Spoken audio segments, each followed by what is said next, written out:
Welcome, everyone, to Dial the Gate, the Stargate Oral History Project. I'm going to dive right in.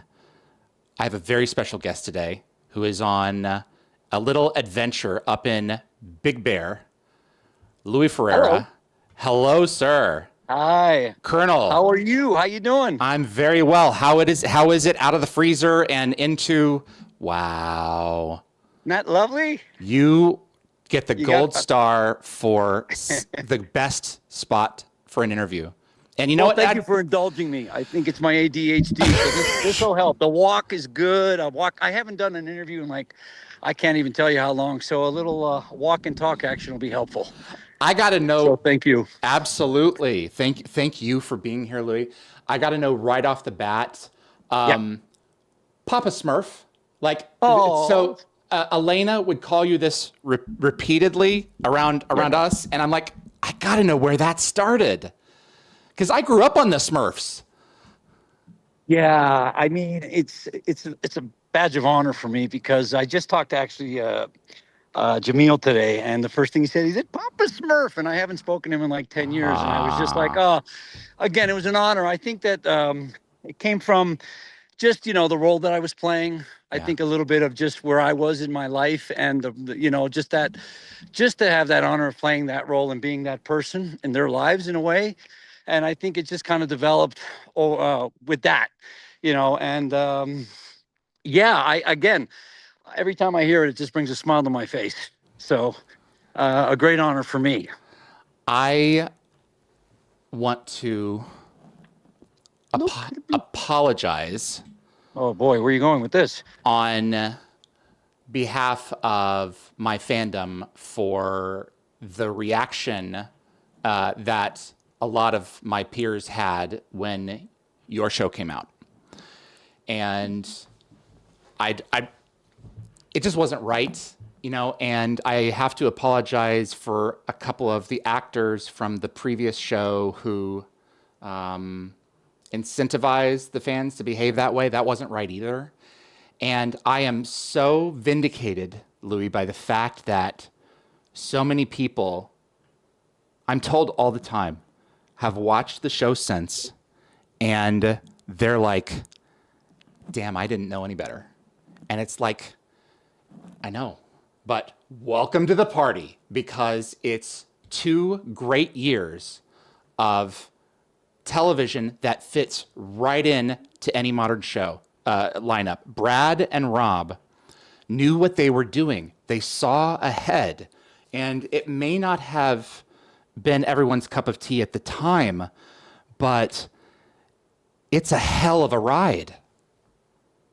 Thank you for that.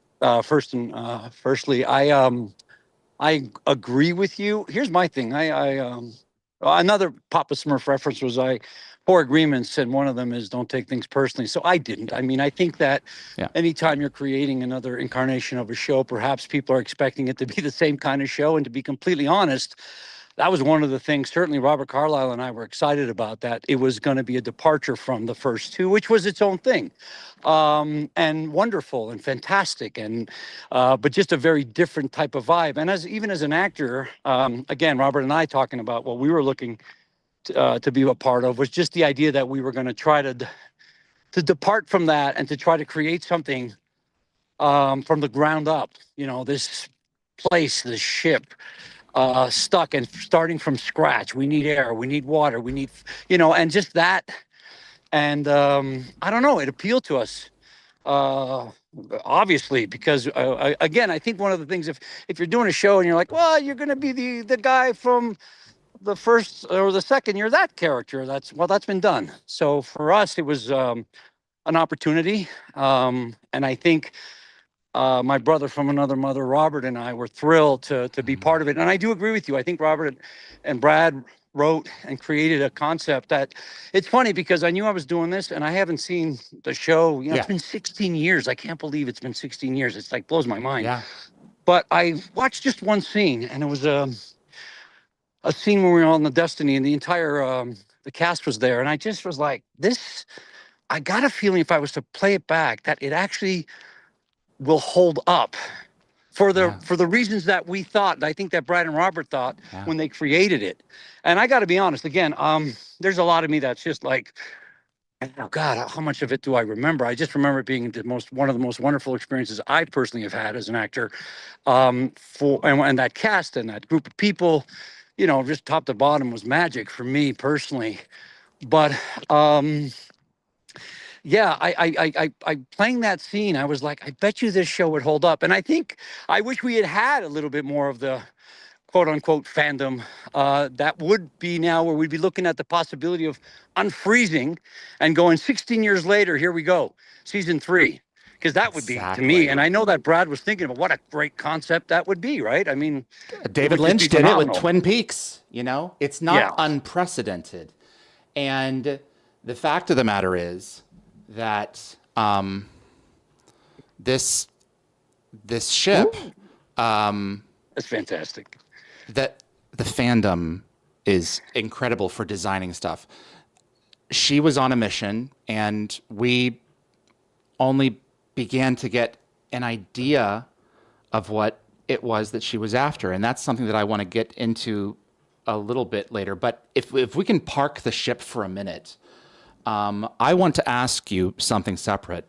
Dial the Gate, a big portion of my show is about heroes and about the people who help make us who we are.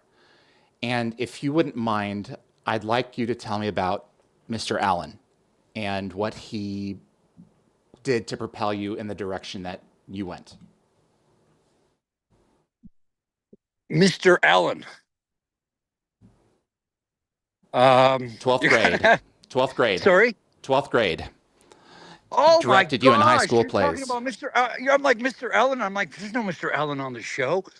Greg Allen? Oh my gosh. Wow. You're like Brian Lanahan right now. That was a really cool question for me, dude. You just rattled me. I was like, who's Mr. Allen? I was going to say, I'm so sorry. You're going to have to tell me who that was on the show because I can't remember. Okay, this is great. Mr. Allen was my grade 12 humanities teacher and ultimately my mentor.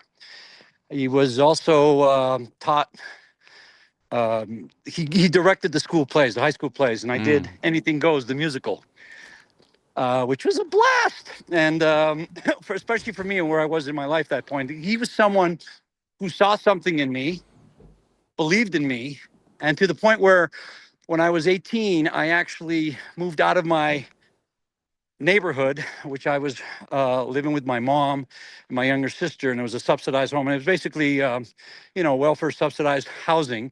And he built me a basement apartment. And I lived with this man for 3 years who became a father figure to me, who became a mentor to me. I can't say enough about him. You actually got me a little bit choked up because I have certainly paid it forward by being a mentor to a lot of people now in my life. And I think, again, a Papa Smurf reference. That's why it's a badge of honor for me. So Greg changed my life. I mean, he, I was working in factories and I had a very blue collar existence, which is nothing wrong. My whole family is that. That's where I come from and who I'll always be. But Me too. To have this man, and I remember one of the things he would do before going off to school is he would put a word of the day on the door, and it would just be, to help me with my vocabulary, for example. And we'd play backgammon, and he would read the classics. And one of the classics was, Marcus Aurelius, which has kind of set me off on a kind of a spiritual journey to this day. And he's one of the ones that I always go back to. And so Greg is just forever a mentor. We still talk. I love him. And I'm just forever grateful to that energy that came into my life and changed my life and made such a difference for me. So, wow, you got any more of those doozies? Because that was like, get them out now, because I got to walk here. I come from a working class background as well.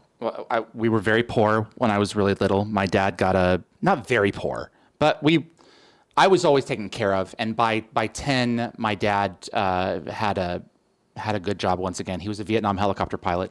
and Amazing.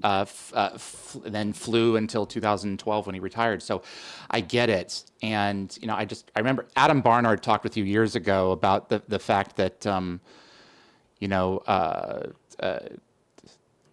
you talked about the fact that your mother was raising you on $410 a month and your rent was 280. Oh my gosh, And dude, you're I killing can me. so Ryan Lanahan. relate to that because our folks sacrifice so much for us to have what it is that we need. And if we are lucky, we get folks in our lives who take us on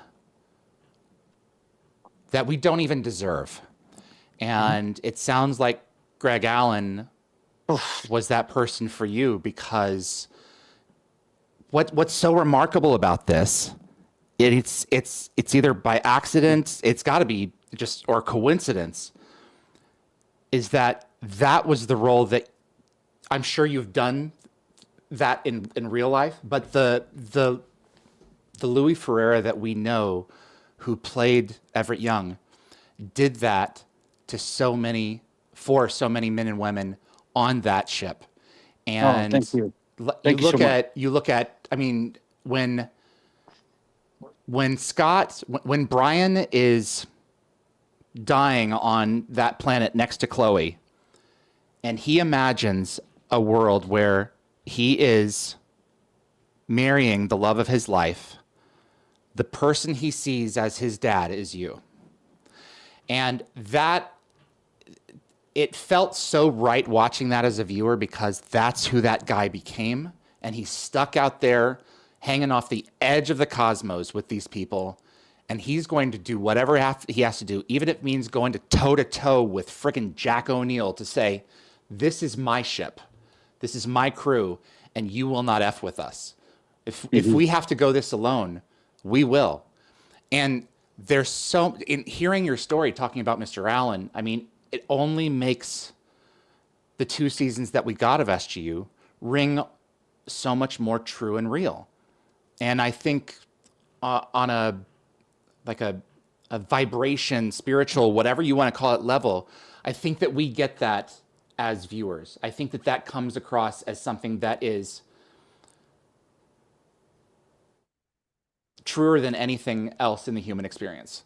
And I think that I just need to stop talking now, because I'm just barfing, at the mouth with these words that I'm trying to be I'm trying to say something more profound than it is. But the fact of the matter was that show touched me. And when it went off the air, I was gutted. So it was something so special to so many of us. And I'm thrilled that so many of us are finding it now. Yeah, again, thank you for that. We all were gutted. We believed in the show, and we thought, I just like kind of that Brad took the time to develop it and the pace of it. And, I get that people might have thought it's slow in the beginning, but that was, to me, the magic of it. And that is spirituality in a sense. I love that it's called Stargate Universe. Yeah. I constantly, I pray to the universe. I ask the universe. I'm part of the universe. We're all part of the universe. That whole metaphor is, it's such a real thing for me. And yes, spiritually, because I think that show of the 3 was definitely had the most in terms of that element in it. And again, by design, the other 2 weren't supposed to have that. And I'm not speaking out of turn. The other 2 shows were great. It was just that there was that element in it. And, getting to play a character like Young for me was kind of like, I was, I'm the goofball. I'm the guy who was the class clown. So that discipline, that integrity, those ethics, those values, these are the kind of men I admire. And one of the things for me as an actor is like, wow, I get to embody this person that I would only have great admiration for. It's the furthest thing from me in a lot of ways, but yet I have some of those core values and beliefs just simply because of my journey. And that's the blessing when you can tie into 2. But even when I was watching myself yesterday, I was like, so serious. And yet it's become a part of me. So it's become a part of me in my journey, even as an actor, because I think I look to play roles that embody I want to be part of the healing, especially now more than ever. I was talking to Jameel Walker-Smith this morning. We talked, and the first thing he said was, Papa Smurf. And I went, oh, my gosh. And we had this amazing connection, amazing moment.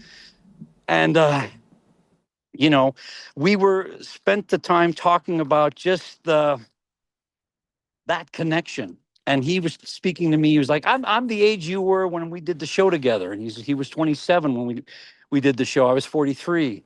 And here we are 16 years later. And yet he's been on this spiritual kick and path for such a long time. And it's always like we just picked up where we left off. Exactly. And I think I would say that about anybody on that show, whether it's crew, cast. Brad, I used to go to Brad's office all the time and just sit there and talk about life. And I think that was all part of it. That all fed that kind of like, this is something real. This is about a people, a civilization, a community coming together, creating something. And the circumstances are what they are. We're on destiny, but the universal themes are there. And to play someone who's got all the levels of the complexity while still having to maintain this job and being the kind of person who like cares about people and loves people and generally wants to be a good leader. I was thinking about it. If we were to unfreeze now and kind of look at Earth and go, what? No, what? Yeah. No, what? No. You know what? We're good. We'll just stay on the We'll show. just stay out here. We'll just stay right here. This is great. We love this place. That's kind of what I feel like. Why are we killing ourselves trying to go home? They got issues over there. You guys do you. Well, when you think about it, look, and when you put it in a context, and it's something, again, I've never done with this is kind of cool from the perspective of like, I've never done it. It's like, you did this show 16 years ago, and what was happening then? Where were we as a world, as a society, as a planet? And look where we are 16 years later. Boy, you could write a couple of papers on that, and it can go on for days, right? You know what I mean? Sci-fi is more important now than ever. I think so. The escapism, yes.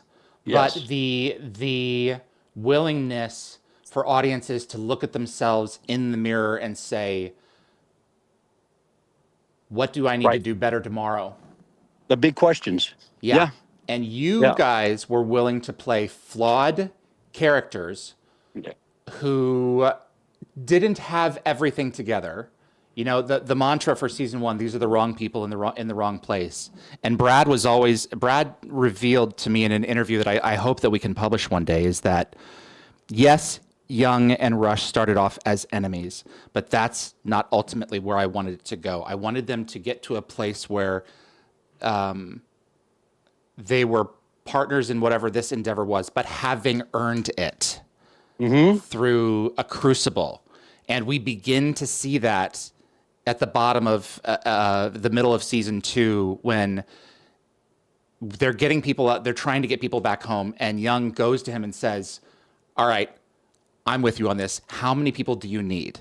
Because I'm going to get the number that you need. And he goes way over the 10 that he needs, who believe in this mission because they believe in Colonel Young.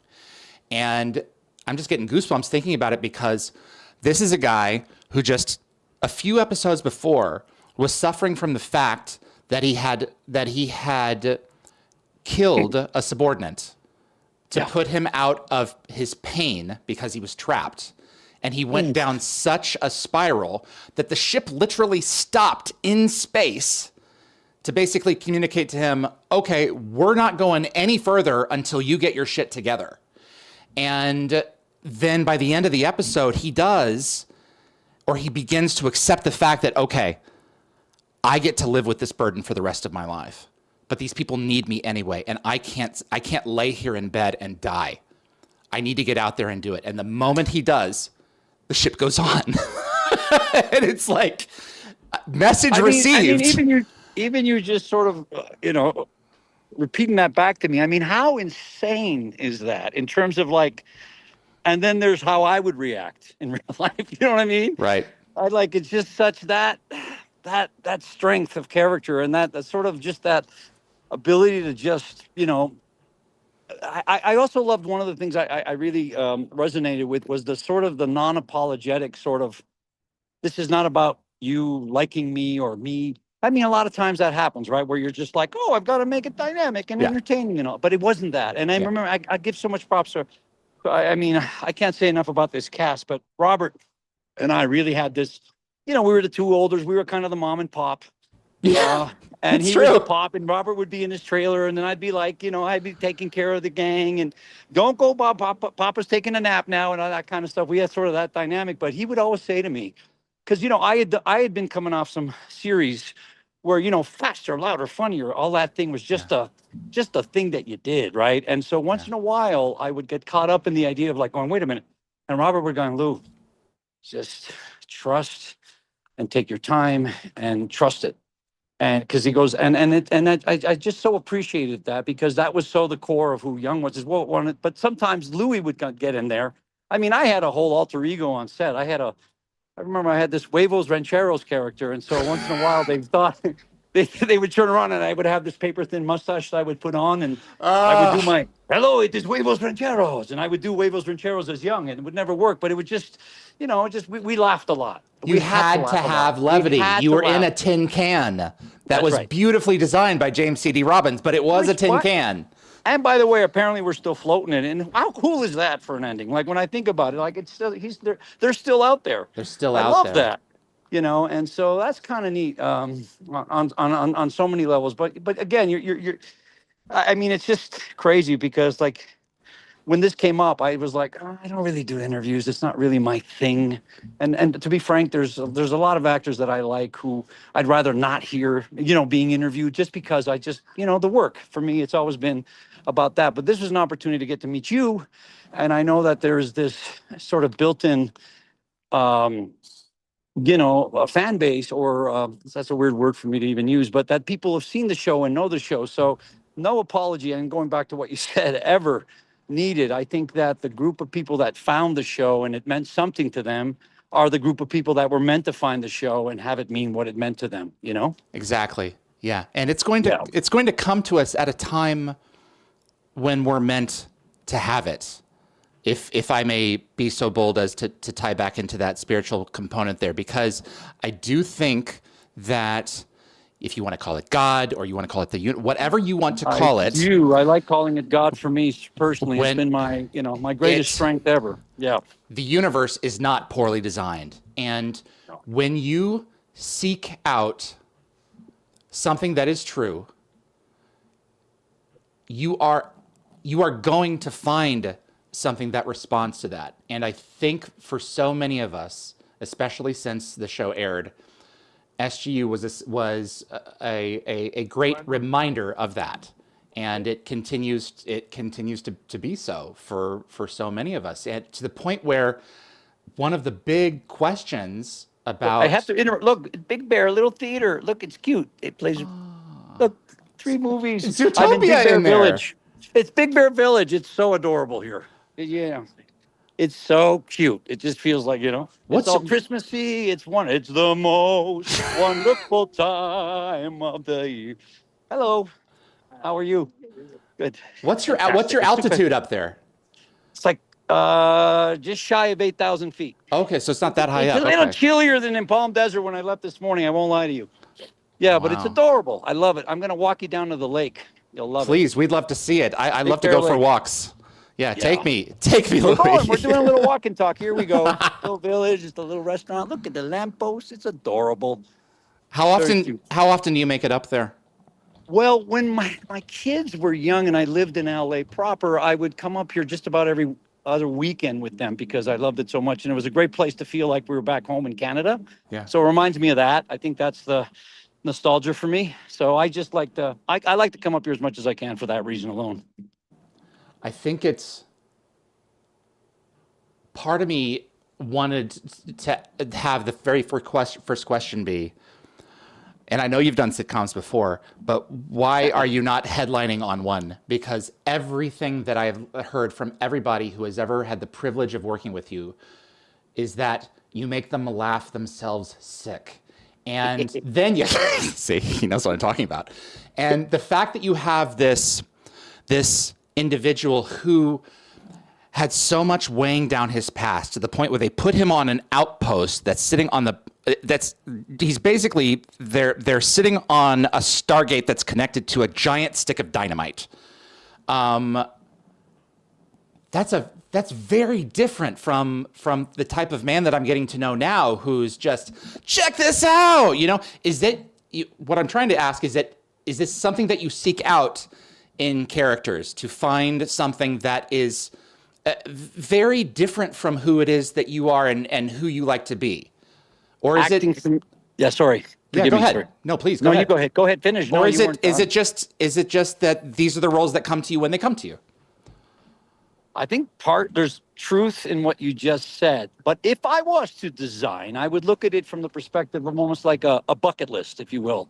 And so I try to check off things that I haven't done, or things that are slightly different for me. Now, the reality of that, when I got Stargate, I had been up in Canada for a while and I wanted to get back to LA, the LA market.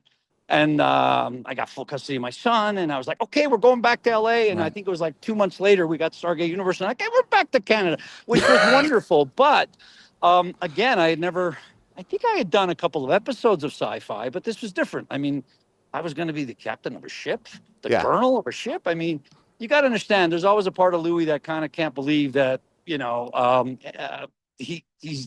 that this business has been so. Yeah. I'm just, listen, I feel blessed. I feel grateful. It's very difficult right now for a lot, even like for journeyman actors like me right now. The business has changed so much. Yeah.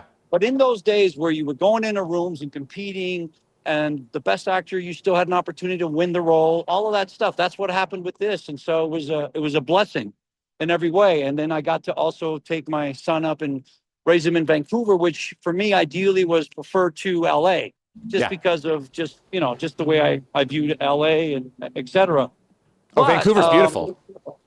yeah, and so Vancouver is a beautiful city, and again, it was a gift. But again, if I go back to sort of, if I had my druthers, yeah, I like to just try to. It's been escape. But the one thing I've never really been able to do great is to kind of be the, you know, the me thing. It's like the branding thing. It's a big thing, right? Because who you are is what you are is what you are, and those, God bless those actors. But I've always been, I've always leaned more towards I want to escape. I think part of it in the beginning was just like I got to escape my life. Yeah. And so I got to just get to act out roles that just allowed me to just sort of just, do that. It was like a therapy without me realizing it was therapy at the time. And so when parts came up that were something I hadn't done, and I still looked for that. I mean, the last thing I just did was a biblical piece, set in 1100 BC. And that for me was like, wow, that was just another bucket list thing. And also that was me leaning into, even though it's a sort of a faith-based show, the spiritual element of that was still there. And again, it was a complex role, and I always look for that element in it. So yeah, I keep searching for that kind of stuff if I'm given a choice, Like right now, I would love ideally a Curb Your Enthusiasm meets a Sopranos. That's the two. I want to like somehow let's put those two characters together. I feel like that's a good fit for me at this age. Yeah, I remember seeing 6 Feet Under for the first time, and I was like, okay, black comedy set in a mortuary. Now I've seen everything, and the television now, the landscape is. You can anything is possible at this point, and there's so much good stuff on that you can't keep up with all of it.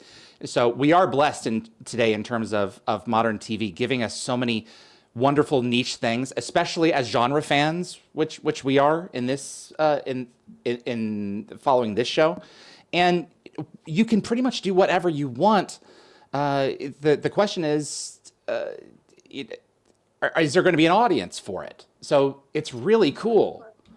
Wow, where are we? We made it to Big Great Bear Lake, everybody. Wow. I'm sorry, I didn't mean to cut you. I heard No. everything you said. Big Bear Lake. Can you tell I have a slight ADHD? It's hilarious. Okay. Right? There we go. There's the duckies. There's the thing. I mean, and these sunsets up here are ridiculous. Wow. Oh, there's some dudes smoking the reefer. Yeah. Yeah. Boy, Colonel Young wouldn't like that. He would not like that. Jeez. I have some fan questions for you. Oh, cool. Hello. Hello. I'll do my best. Yeah, no, absolutely. I'm gonna look through some of these. J Darren 2810. He wanted to know what your favorite episode was, and I'm more inclined to ask, really, what your. I don't know what's happening. Sorry to interrupt. Your volume is dropping. Is Okay. that me or you? It's 'Cause quite I've got possibly me. 17%, it says on my phone. Okay. What is it?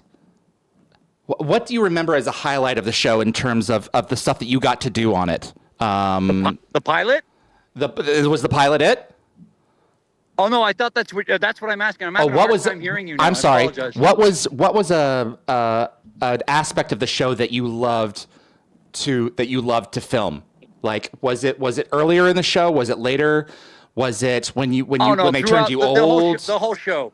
Okay. I loved it. I loved throughout it. I mean, right from the pilot where I had the fart machine. Oh my God. During the entire pilot, and that we had a great time with that, doing that. I mean, I was lying on that ground forever, and just getting to meet people and knowing that we were part of something that was going to be kind of interesting and cool. And, it's always exciting. Right to, I remember shooting that last scene, that last supper before we got frozen. Yeah, the Thanksgiving dinner. Pretty magical. Yeah. I mean, I remember. So, right, like the whole, I mean, I don't know. It's the magic of TV and film. You go there and every day is a different day and different things are happening. And so all scenes are an opportunity for growth and evolution.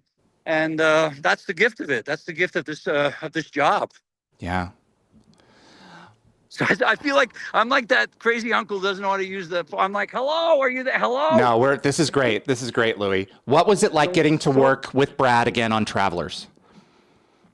Oh, how cool was that? Yeah, it was amazing. Great show. I love that character. I love that Brad thought of me for that character. I love what that character represented. And again, he cast me in kind of a leadership role, which is fun. So yeah, I'm grateful to Brad. I think I really dug him as a human being, and I love what he's about. And I think he's a very talented man. So it's a gift. Yeah. Lockwatcher, thank you for that question. Thank you for that question.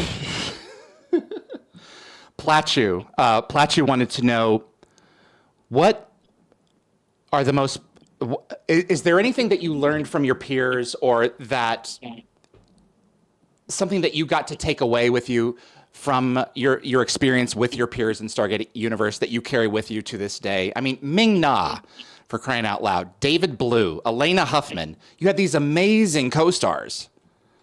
Love them all. Love them all. The thing, listen, you are learning from each person all the time, and it's not just with the cast, with the crew, with production. I mean, I remember Antia. I believe she was our craft service. I think that was the best craft service in my 40-year career that I've ever had. And she would make these mile-high cakes that were insane, and we loved desserts. And I remember one of the things was as Huevo Rancheros, I would go into the catering truck and serve the crew every Friday. And it was just that kind of show. It was like we were a family. And so going to work every day was a privilege. And in terms of learning, you're constantly in that environment, just learning from each other at all times. I mean, I can go through the list and talk about each one of them and the different aspects and the different things that I've taken with me. Like Peter Kalamis, Patrick Gilmore, Jennifer Spence. Oh, my Elena. God. I love them all. We're still in touch, and, we support each other. And again, just a special group of people. And one of the things I took away now I'm starting to breathe heavy, forgive me. One of the things I took away from it was hold on, I'm having a senior moment. You're okay. Did I show you this? You're okay. If you want to, wow, what is this? What was I going to say? This is the street that we were on. Okay. Sorry, I lost you again, but there was something that I took away that was fantastic that I forgot, but know that it was fantastic. Okay, sounds good. Do you want to have a sit down for a second? No, never. You want to keep moving? Okay. 10,000 steps. Absolutely. I'm curious if the show were to come back, and a number of people have asked this, including Ashton Knight, 2767. How quickly would you be willing to up and change your life in order to make that happen for, let's say, one more season, say a season 3, or I think a resounding yes for the gang. I'm not going to speak for all of them, but I think as far as the actual show premise idea, I mean, just the concept alone. I mean, to be Unfrozen 16 years later, we wake up looking like this and being, who knows, and what Brad would have in mind. Just that alone, the curiosity of what it could be would be enough for me to want to go back and return to that. Sure. Absolutely. Where do you think the ship was going? I know that Brad's not telling. I know David Blue knows something, I know nothing. I don't. If you did, I wouldn't ask this. I wouldn't ask you to reveal it. That wouldn't be fair. But I'm But I curious. sincerely know nothing. When I do just you, know where that do I you have to man the think? ship in spite of wherever it may be. That's But it. it's a cool concept again. Where I mean, you know, you could sort of. It's one of that again. I think why the genius of Brad and Robert to keep it that way, put it out there that way to be like, you know. And for those who like the show, they can sort of fill in the blanks there for Absolutely. themselves. Oh, she's having ice cream. It's cold and everything. God bless you. I wanted to know. Actually, you know what? Let me put that on hold for a minute Are you here. having ice cream now? It's fantastic. Look, hold on. I'm doing Okay. a live podcast. Wow, now. that's Look, beautiful. Hello. it's fantastic. My gosh, look at Have a that. great day. Wow. What do you think? What would you like to do with the character were you to bring him back? Do you think that the time in stasis, the time away from humanity, would have changed him in such a way that he would view, his circumstances differently? Look, we were supposed to be in stasis for 2 years, 3 years, maybe. All this time has passed. How do you think he would handle that? He's been gone for almost 20 years, removed from everything that he knew. Now, is this you asking or somebody's asking this question? I'm asking that. Yeah. Okay. Yeah, I'd like to think of it as like a rebirth for everybody on the ship, right? It would be like, I mean, the possibilities of where it could go are endless in terms of, who are we now? What's happened? Where do we, everything in terms of coming back into existence. What does that look like? Kind of like babies back, but, in a kind of a very different way because we're not. But I love the idea of a kind of just to be there, unfrozen, and then end up like maybe we go back to the dinner table and now it's our first meal back. I mean, that's a crazy scene to think about, I think. Eli, you look great. Yeah, Eli. You found the gym. Yeah. He does look great. He's lost weight. He's all great. pumped up. So we know what he was doing on the ship. That's exactly pump and iron. That's right. Yeah, you pump out. Eli, you great. Anyway, sorry. Oh my God, that's awesome. Yeah, you look great. Pump you out. Get to the chopper. Oh man. One of my buddies, William Murphy. Did you guys? You guys obviously had a lot of fun together. Was it ever hard to get your day before because people were having such a good time, or did you always get your day? No. That's that line. That's the balance. And again, why the magic is there. Now I've had the sort of, as I've, after done other shows and I've gone now in the last 5, years, especially, I just sort of go in as in some more supporting type roles. And I fondly remember what it was like to have the Stargate vibe, the Stargate crew, the Stargate cast, from top to bottom, because I think it was special. And it's really about, we're there to work and get the job done. And we always did. Yes, right. And the fun, we knew when we could and when we had to get to work. And I think that's the balance of it. No one ever we weren't distracted by egos necessarily, which is another huge thing. I mean, you got 12 actors working together. Sometimes that stuff happens on sets. I've been on many where that's the case. Not my favorite thing in the world, if I'm gonna be honest, but this is part of the nature of the business sometimes. So that, again, it goes back to like, I think, mom and dad, Bobby and I were like, hey, Bobby was so disciplined and set the tone. And I think that Colonel Young and his character, that was all part of it. And I just think we were just so respectful of one another that it ended up being, the magical experience that it was for. And I'm really not being Pollyannish about it. It's just truly what happened. It was one, again, like I said, a remarkable 2 years for me personally. Would you be willing to tell the story again of when you met Bobby Carlyle and you were trying to understand what he was saying and thinking to yourself, is this the accent he's going to use on the show? They're never going to understand him. Robson Street in Vancouver, and he was like, right, and he was doing a Scottish accent, but he was like, and I'll butcher it, but he was like, and we're going to be that. It was like, Brad Pitt, remember? It's not, like this, like this, and I talk like that, and I'm like, hey man, is that the accent you're going to be using on the show? And then he went, oh, no, it'll be much softer. And he did his thing. He did his rush. And I was like, oh, cool. Just asking. It was one of those where we was just like, but it's amazing. His accent work is, proficient and all that stuff like that. But it was a funny moment for me because I was literally, and I consider myself pretty good ear. but it was really, I was just like, oh boy, that's going to be challenging. But that was not the case. He made it work. He's a professional. Oh yeah.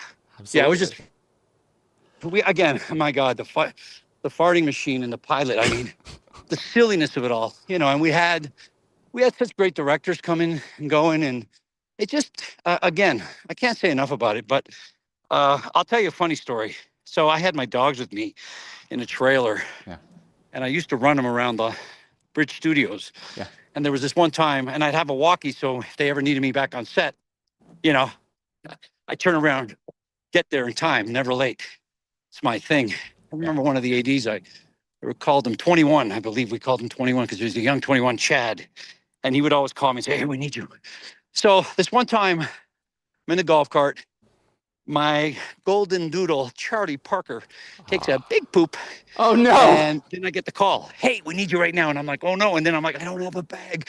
Oh, what am I going to do? And then I had a hockey stick that was on the back of the golf cart just because I used to, hit the ball. They'd get the ball back. So I would want to make the ball go really far so they'd get their good run in. Anyway, I didn't know what to do. So I get the hockey stick and I fling the poop over a wall that's on the back lot. I think nothing of it, only because I'm like, there's got to be nothing on the other side of the wall. Oh, no. Cut to John Lennox coming up to me during a take. Producer. He goes, can I talk to you for a second? And I said, yeah, John, what's up? What's going on? He goes, well, we have a lady at the front gate who says she was walking and something came over the wall and hit her from this side of the wall. And I was like, oh.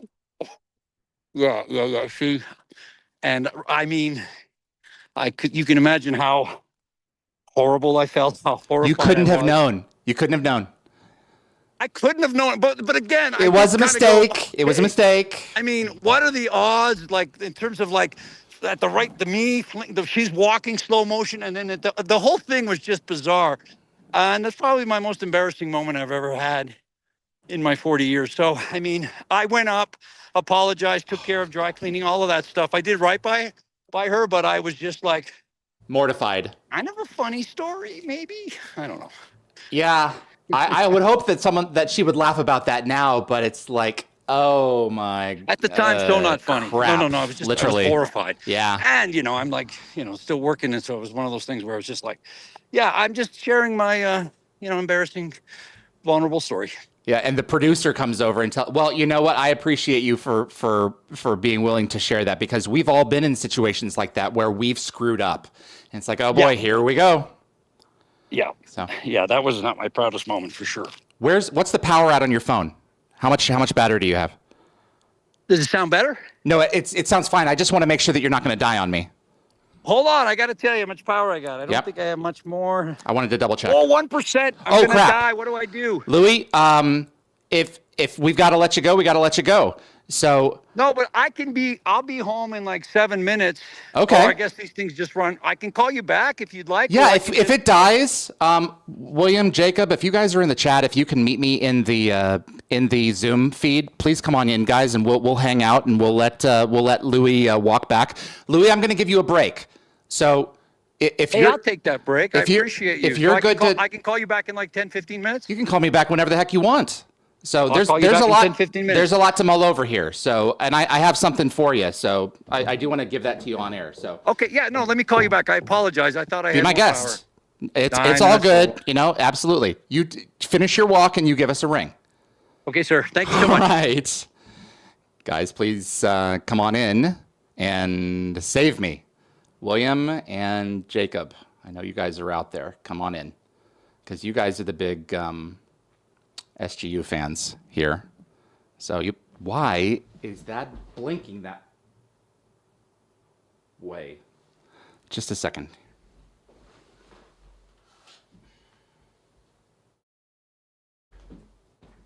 Sorry about that. I hope that hasn't been going that way the entire time. So we're on a smoke break with Louis, and I'm going to go ahead and bring in my my compadres here for a second, and we're going to just talk. And this is actually kind of perfect, because there's someone that I want to introduce you to. Well, he's been on the show before, but there's an idea that I want to share with you that he has. Give me just a moment here. Will, are you there? Yes, sir. I guess you didn't expect to invade the. Let me just set this up here real quick. Invade Louis Ferreira's live stream today, did you? No, sir, I didn't. I apologize. I'm out of uniform. No, it's all right. It's all right. I'm sure the colonel will. The colonel will be cool about it. But you're going to be Everett Young for a second there until Jakub comes in here, and I want you to be ready to share the story that you shared with me the other day about where you think that what was going on. If you'd be willing to do that. I'd be humbled to. Absolutely. Okay, give me just a moment here. Let's go ahead and bring in Jakub. So this is the first time that I think I've had a break in the live stream in this way before. We've had guests who were late, but we've never had guests who had to walk back to their places. Hello. Hey, Jakub, how are you, buddy? I'm good. Sorry, it's really dark here. It's the middle of the night No, it's okay. for me. So, Okay, just bear with me. One sec. Okay. so guys, we're at halftime. How's it going? Yeah, the sports have been sportsing, and they sportsed a little bit more. And when they come back, they're going to sports more, and someone's going to win. Anyway, and their income is higher than most countries anyway. This is an awesome moment for me, and I'm thrilled that you guys are here to share this, because I have been wanting to get this guy on for a really long time. He is one of the highlights of the entire franchise. Jakub, what do you think about how he's reflecting on the show after all these years? I think he has a very healthy approach and lots of good stories. And I really liked how you just started the interview by just clearing the air. Yeah, no, I really enjoying it.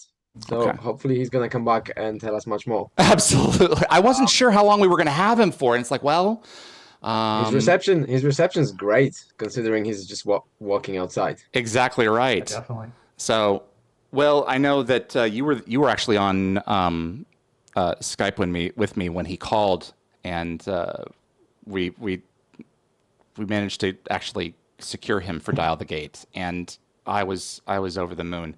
What does SGU mean to you?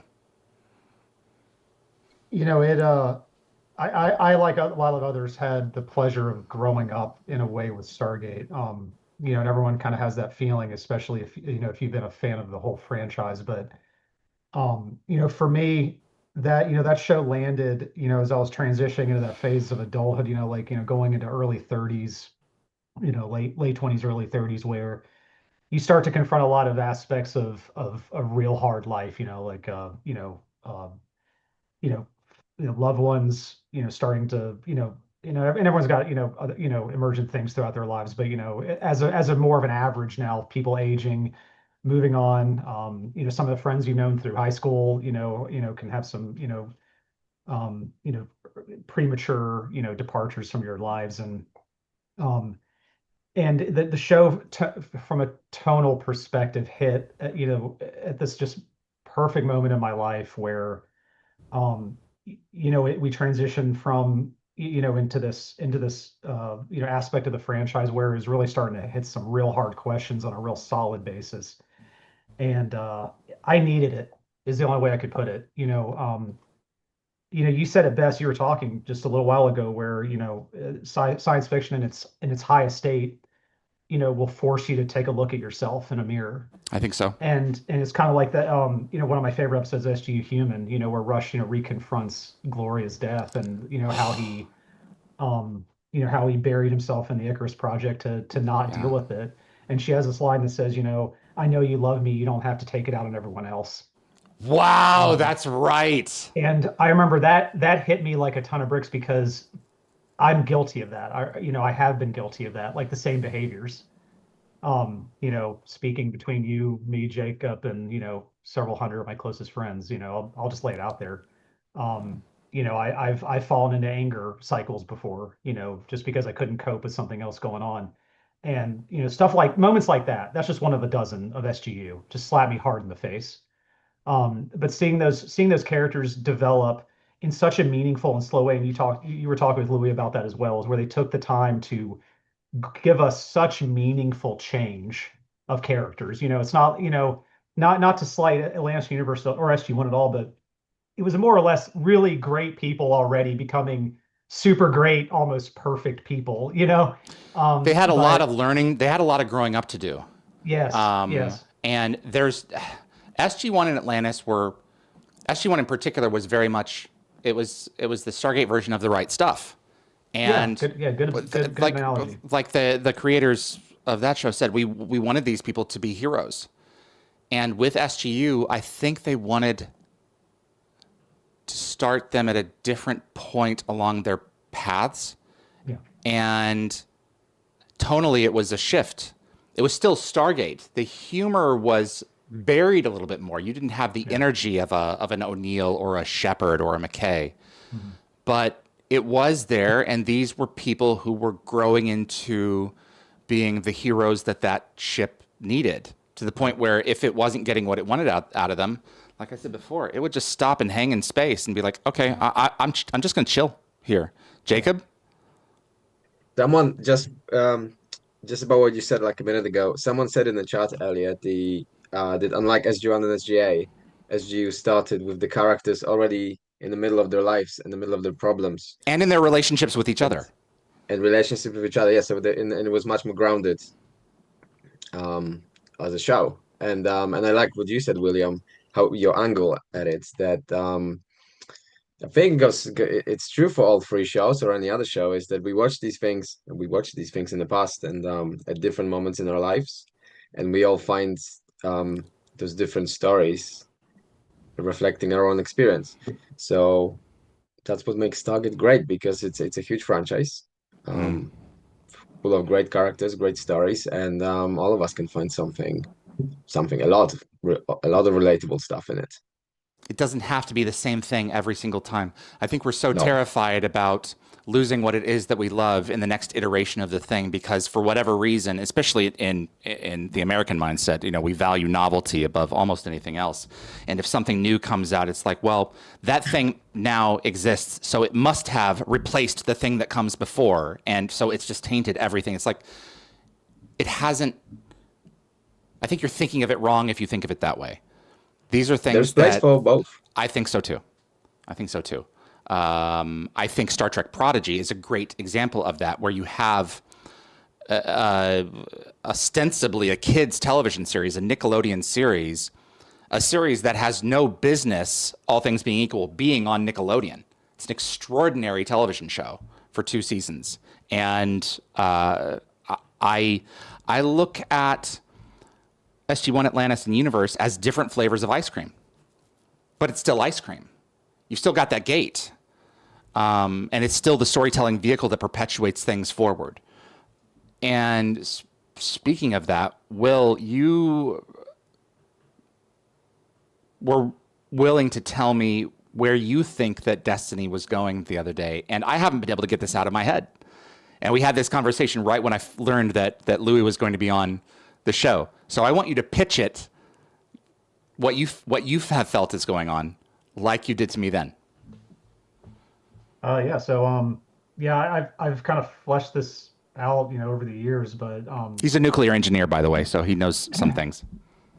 So, yeah, I mean, saying. but as Louis, very astutely stated, the and that was something else that this show really, the universe really pushes, the spiritual element. Mm-hmm.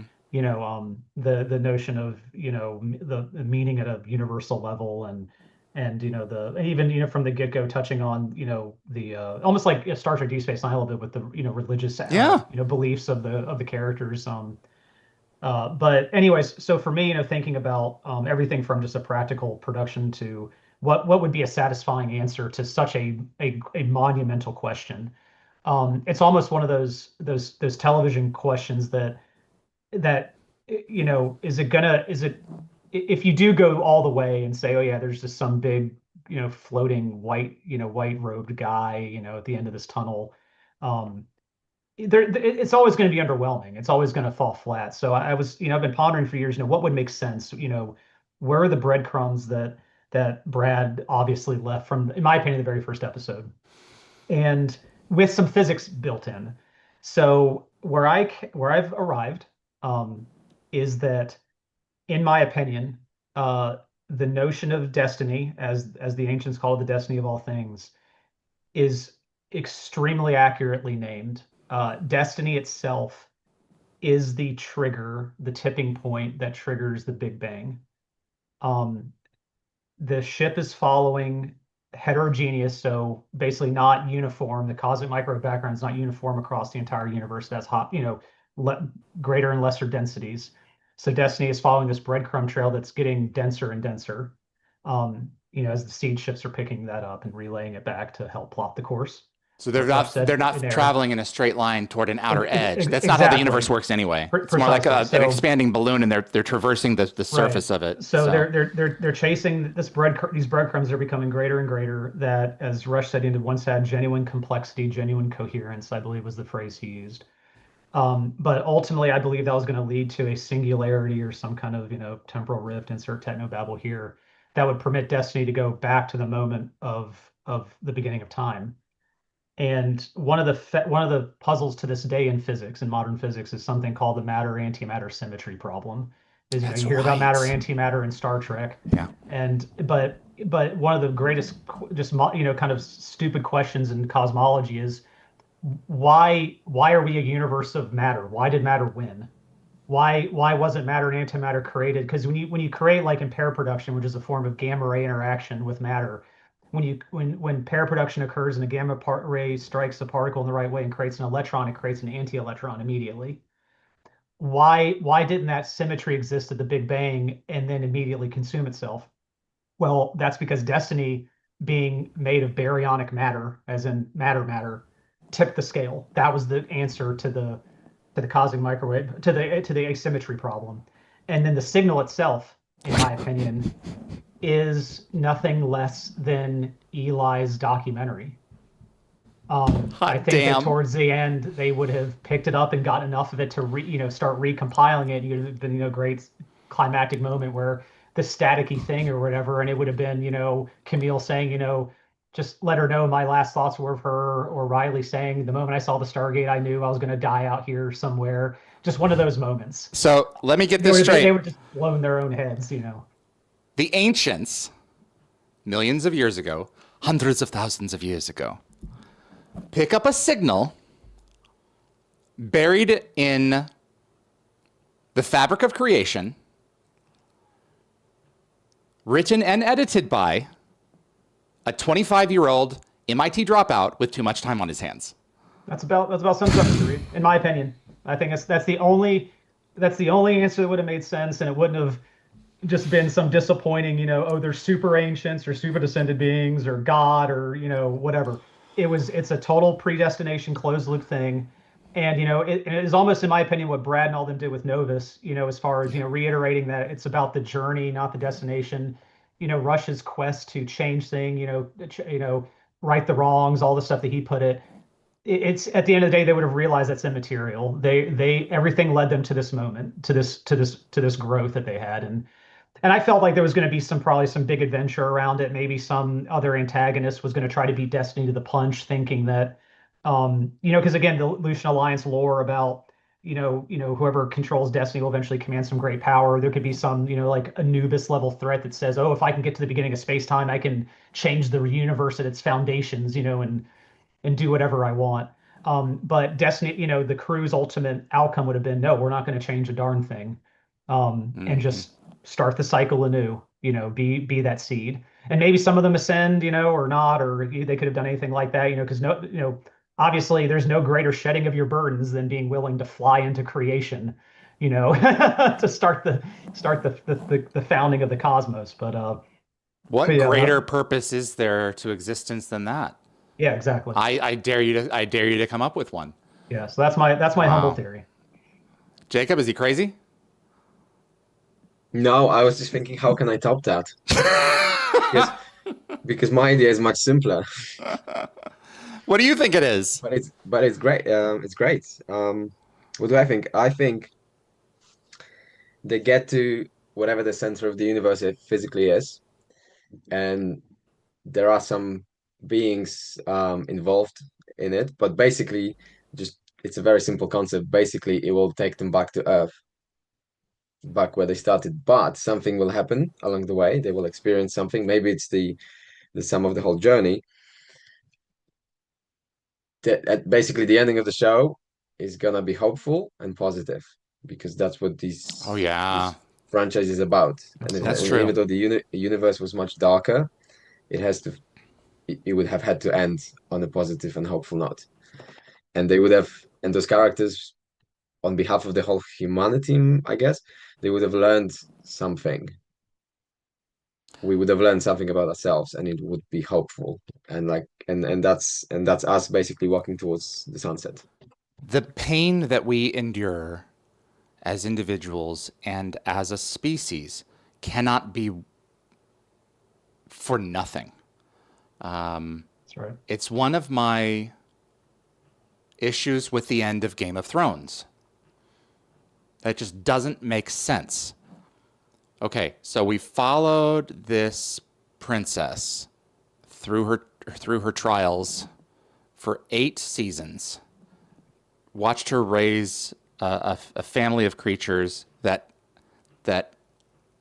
save the planet from being conquered. Literally. And we get to the end of it, and the moral to take away is don't bother trying to change the way that your heritage has behaved in the past, because in the end, you can't. And for another character who's with a returning to a twin sister, don't bother trying to change the person that you are, because in the end you won't be able to. I think that those are terrible messages to leave an audience. If you're creating a piece of entertainment, do they always have to be uplifting? No. But if you're going to take someone on an 8, 9-year, 10-year journey and you leave them with that, of course you're going to get the reaction that people were left with. It's that, I think it's that latent feeling that and the same thing can be said for House of Cards. The whole journey that I watched, in the end, was empty calories. It didn't change anything. The battles that were fought ultimately didn't matter at all. Was I entertained? Sure. Is this something that I can utilize as a message in my life in addition to the entertainment? Like, oh, that Khaleesi, she. How many parents have regretted naming their kid Daenerys, for crying out loud? It's like, yeah, that Daenerys. Yeah, don't grow up to be like her. I mean, yeah, now you're old enough to understand it, but the show is over, and we made a bit of an error there. And it's just. That's why you always make names like that the middle name, in my opinion. Yes. You always leave it behind a middle initial. I'm just responding to Louis here. We were talking about Destiny's Journey. You guys have a question for him? You already asked the one I posed. I guess I did. I did have a question. You didn't have a question? I did, yeah. Did you ask it yet? Or did I ask it yet, should I say? Yeah, no, I certainly didn't, and you didn't. Keep in mind that he's only going to remember so much detail, so you may want to make something a little. It's a very specific question. That's the thing, I'm hoping that if we are privileged to get him back at some point in the future, that he'll be willing to take a look at the work and be able to come back with a couple of specific. Oh yeah, I remember that. But a lot of them don't. And it's a shame because it's a hell of a piece of work. But I'm really grateful that you guys came in to save me from sitting here and talking with myself for 20 minutes, because I didn't figure out with him at the beginning just how long we would have, and this is kind of awesome. So I'm thrilled to have him because he created a character that, in spite of all of his flaws, became someone that I grew to deeply admire. And when he goes into that stasis chamber, that is the last 15 minutes of that show are really, really hard to watch. And sometimes I just can't. I've rewatched it a couple of times. I haven't rewatched it a lot because of where it ends. It's so empty. Even though it's capped with the best piece, in my opinion, of music that Joel wrote. I think empty is the wrong word. It's bittersweet, but really, really bitter. It's like I remember where I was when I heard the news that it had been canceled, and so many of the crew were on board the USS Carl Vinson with Brad and with Martin, and I was in LA working at PropWorks, and I was going in, I forget what it was but the back half hadn't aired yet. It was still a little ways out. So by the time that we saw it, we knew that what we were seeing was it. And it got to be so good by the time it was over that it was just gutting. And it's something that has stuck with me ever since, because there was some really good sci-fi in there. There was a real great set of entertaining ideas, and I've never gotten over it. Kind of like losing someone that's like a lost love. Not losing like dead, but losing like, oh, I lost them. You know? William, can you relate to any of that? I mean, yeah, no, I had a similar recollection of when I heard that, the show was canceled, and then it was before the finale ended or aired that there was a convention in Vancouver, the creation convention in Vancouver that tell this story. And Brad Wright had kind of made a snap decision to, because there was still talk about, there's the possibility of, can they do a concluding, straight to DVD film. Yeah. Because those, there was that before the recession, the housing crisis recession, and then, MGM's bankruptcy and everything. There was talk about, cranking out at least one a year, between one of the franchises. You know that very well. But they needed to keep the lights on for the sets. Exactly. They're just sitting there, and that costs money. And so there was a real hope that they were going to, at least if they couldn't do Stargate Extinction or Stargate Revolutions, then they could at least do something that's going to tidy up, do a three show total franchise finale film. Well, Brad Wright did kind of like an unannounced appearance at the last day of that convention, and then he dropped the hammer. And I remember Gate World covering it on the website, but I heard it live that he's like, no, this is over. It's it. The sets are struck. There's no outcome here for, there's no off ramp for this idea. And I remember the room went deathly silent. I mean, and that was hard, but he was so generous, and to use that, kind of like almost in a 180, the same vibe as coming to you and Darren to announce that the show's back. He went straight to the fans to tell them it's gone, it's over. He didn't want he wanted it to come from him to the fans. So I relate very, very much to that, and I think that's what made watching the back half of season 2 so hard. Is that first off, that was peak Stargate. I mean, I loved all of Universe over the whole. I celebrate the whole franchise, but you give every show a bit of a time to spool up. You have to. You do, yeah. I mean, there's a lot of season 1 episodes of Next Gen as well as SG1 are, that you're gonna go ahead and go to next chapter on your DVD. I've seen this one. Yeah, that's fine. Yeah, don't need to. Yeah, let's just skip past that. But man, just season 2, Common Descent, Twin Destinies, Gauntlet, Malice. My word. Oh my God, we dialed Pittsburgh. Yeah, just so much brilliance, and so that last episode, I vividly remember watching it and just counting down the minutes, like in my head. Like this, I know it's going to be a 42-ish minute episode. I'm on minute 15, 20, and I'm like, there's only 15 minutes left of this franchise now. Like, I mean, I just remember eating every last scene, and then that, like, so the reverse of the opening sequence from Air, how they filmed that Exactly. and edited it. Yeah. But So I've watched it a few more times than you, I think. But will yeah, you please share the fan who went up on stage? Oh yeah, I was gonna skip past that, but you deliberately asked. I did because I just wanted to illustrate, what I was talking about at the beginning. Sure. Yeah. So going back to that convention in 2011. I don't relish this.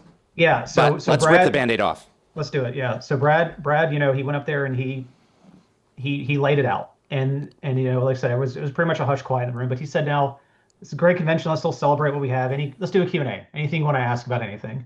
Yeah. And there were some various random questions, but then I remember this one individual in particular that came up, and this is a core memory seared into my brain. Wearing a Stargate Atlantis shirt with like Flanagan, Hewlett, McGillian's faces on it, and they came up and said basically if you want to call it a question, it was something to the effect of, so how does it feel to have your precious Stargate universe canceled now, since you're the one that killed Stargate Atlantis to get it? I hope you're happy with yourself. I mean, literally is pretty much that was the question. And they turned around with a smug smile, and before Brad could retort, they just charged away from the microphone. And to be fair, they got a boo, right? Oh yeah, I was slack-jawed for a moment, but yeah, to the credit of a chunk of the room, they were booed pretty loudly, and Brad, he a consummate professional, but he did stand up for himself and very clearly said, I just want to clear the air right now about a very common misconception. Atlantis is my baby. That was mine. I got to build it from the ground up. This wasn't something like the original show that I picked up. I got to shape everything about that franchise with my fellow creators from the ground up. If anyone sits there and thinks that we deliberately put down Atlantis for the sake of the universe, I cannot begin to tell you how wrong you are. Yeah. We wanted to keep it all going as long as we could. Atlantis was getting very expensive to produce. And we had this broader strategy with MGM, again, going back to the DVD films, that was already in, a direction we were going. And then we wanted to pick up Universe again, talking to the executives at Sci-Fi Channel.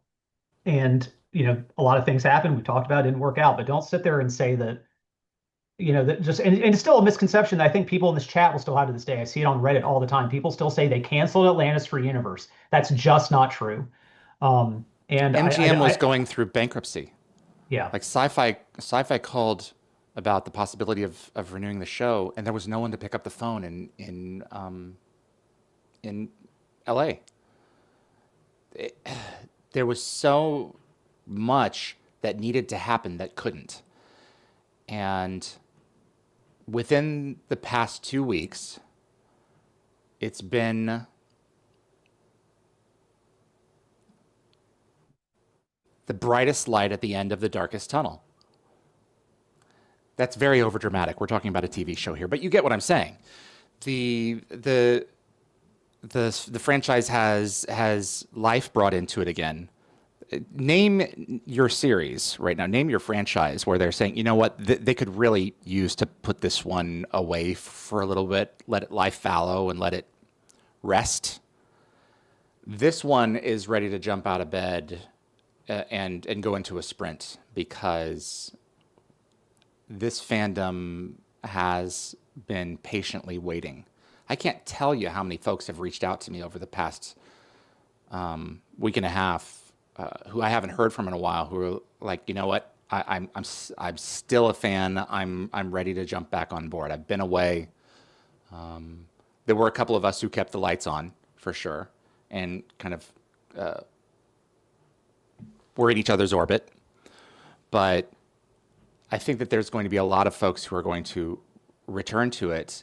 And I think that's exemplified with the numbers that we're having in the chat here. They're listening to, we've got more than 200 folks just listening to a few guys just prattle on about something that in the broad scheme of things doesn't even matter. But at the same time, this is what we escape to recharge ourselves so that we can return to our normal day-to-day lives. And that's something that Ellie Harvey was talking about very specifically on Saturday. We need this to cope because we're not supposed to really, as the type of beings that we are, live the lives that we live in cities with, gas stations and supermarkets and everything. We are essentially beasts of burden who are designed to till the land, and we have a sense of satisfaction from 18 hours of work tilling that land. And we need things like this to remind us that, yeah, things are really crappy now, but things can also be better. And our guest is back with us, so I hope you both have something to say to him because you're going to get to meet him. That's the least I can do. Oh, wow. Give me just a moment here.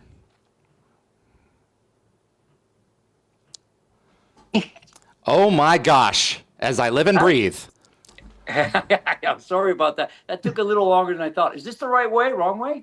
I'm going to get taco neck. If you could, yes, if you could rotate your... This way? Yeah, so just make sure it's unlocked. And then is your... there's an... And now turn it back again. This way? Problem solved. Hey. Here we go. Louis? So first of all, yes, sir. I would like you to meet William. Good evening, sir. Hi, How are William. you? How you doing? How are you? I'm well. We actually met back at a Dragon Con convention in Atlanta in like 2011. I remember I've done 2 of those, and Yep. 2011 I think was my first one. Yeah. Yeah, you and Julie and David were there, and Bo Bridges crashed your panel that you all had together. If you remember that, he stormed out and David fanboyed out like a geek and pulled out his camera. I remember wearing something that was really crunchy, and it was messing up the mic because I went as a fan, and I was getting it, and they were like, the other actors were like, "What are you doing?" I'm like, "Dude, I was dressed up like, I think I was dressed up like an alien or something." I remember I wore a costume, and people were like, You came in "What are you doing?" costume? I did. I wore a costume, and I got one for my partner Jackie, and I got one for my daughter Sawyer, and we had a great time. Wow. But I don't think they were too happy with me. That's okay. That's hilarious. So that's William. And then I have Jakub as well. And Jakub, will you please show your left forearm? Oh yeah, I forgot. Hello, sir. It's a pleasure to meet you. That's Hi. my forearm. Nice to meet you. Those are the coordinates to get to a very special ship. Wow. Wow. That's amazing. Hardcore. Dude, that's fantastic. That's an honor. I love the show. I love the show. It's we were talking earlier about how the universe was different than the other 2 shows. Yes. But in the hindsight, it's the most mature and the most I think a lot of us think it's the best of the 3. It's okay for everyone to have theirs. It is. Everyone has That's their okay. opinion. Yeah, I think it's true. I mean, listen, I think it was by design to be a very different show than the first 2. I know that. I know going into it for most of us in the cast, we were like, what an opportunity. Because again, even as an actor, you asked me what it was the departure is kind of what appealed to me, if that made sense. And then personally, just having someone trust the process, because we're, let's face it, film is like da, da, da, da, da, da, and you had Brad going, we're going to breathe, we're going to find things, we're going to take our time, the pacing, the breathing. And again, going back to that spiritual perspective of like, there's a great quote, be still and know that I am God. Yeah. Be still and know that I'm the universe. Those kinds of things have always appealed to me. And you can see that I kind of have a little manic. So to be able to go, I mean, one of the funny jokes again on the set was that, between takes, I go, just to play that stillness of Young. But then it was just like, Louis the jokester would come out only to just sort of, just that's just how I released. And there used to be a joke of Robert Carlyle. I think it was Patrick Gilmore actually did it, or it was either Calamus or Gilmore. They would always make fun of me, like they would wind me up, and then I would, throughout the day lose my energy, and they'd have to wind me up again. And you knew it was lunchtime when I was losing a little bit of energy. So there is something to be said for finding answers in stillness too. It's the best. I have been I was 100 pounds a year ago, heavier than I am now. Okay, I was gonna say, wow, you gained some weight. Good for you. Sorry, Okay. it came No, out and no, I I was get like, it, I no, get it. dude, No, that's wrong. You amazing. need to change what you said. And it wasn't Ozempic. It was diet and exercise, believe it or not. And Congratulations, thank by the you. way. And That's going awesome. and running and not putting in earphones and just hearing my breathing. So much came to me. And when you have a great novel like The Stand, or you have a great TV series like Breaking Bad, Say My Name. You're Heisenberg? There you go. That was my second take. They didn't like it as much. What a great cameo. There is something, I don't have words to describe what a rejuvenation that is. And I think we're moving so fast now that we need to slow down and take inventory of what it is that we have. And the more that we do that, the more we can appreciate the time that we're given, because we're not given a lot of it. And I think that SGU was a great example of, yes, we don't have to have a touchdown in every single episode. We're going to do a gradual progression of downs, and then we're going to hit space, and we're going to blow you all away by these aliens. And I remember Mark Savella talking about this shot where he was tight in on you, and the camera pulls in, and then it pulls back, and your environment has changed, and your outfit has changed. And I, as an audience member, I'm still getting tingles just thinking about this shot and how they pulled it off. And Mark was like, yeah, but there's still a problem with the shot. I'm like, dude, that was amazing. It was amazing, an amazing trick.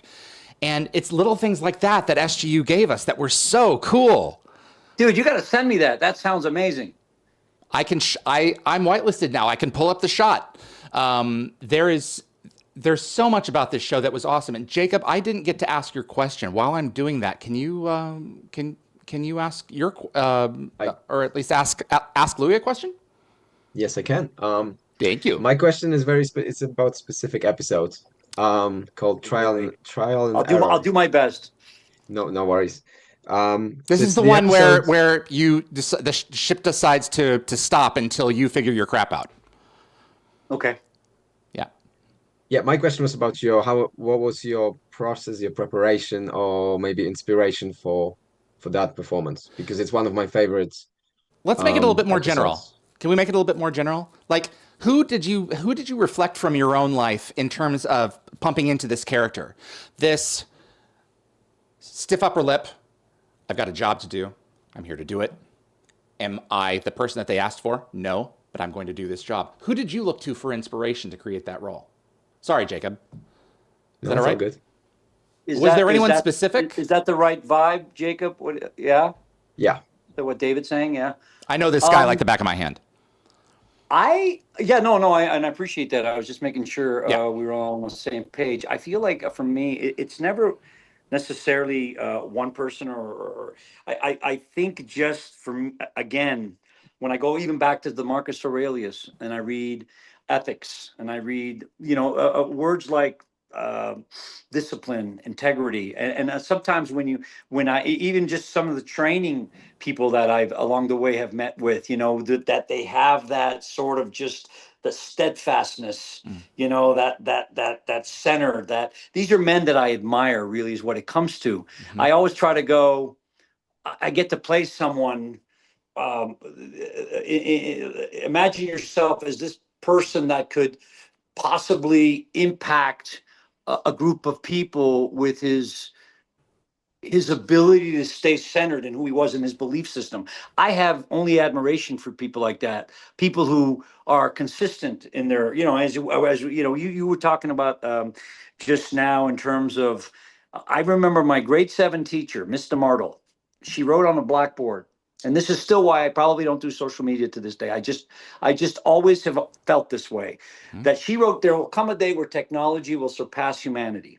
Oh God, that's true. That stuck with me. That's resonated with me. And especially now you look at the AI and you look at this aspect of AI called singularity, where apparently it's going to be, achieving every level of humanity and then surpassing it. And then the experts are going, We don't know what happens next. The truth is, we don't know. So we got to be very careful here. And I agree with that. And I think, again, so the removal of that for me has allowed me to do things like I do wake up and I meditate. I do wake up and I do journal. And it's a blessing and a gift that I've been, I mean, again, you know, and you talked about you, David, when you come from a very different upbringing. My brother, who just retired from work at 72, worked in the same factory I was working with him at 14, 15, 16. I come from Portuguese immigrant family. My brother and sister, who married a brother and sister, all worked at that same factory. And when I was 14, they said, quit high school. You don't need no school. We'll give you $5.50 an hour and you'll get benefits. And that was supposed to be, you know, I was helping my mom, supplementing the income. I started working when I was 6.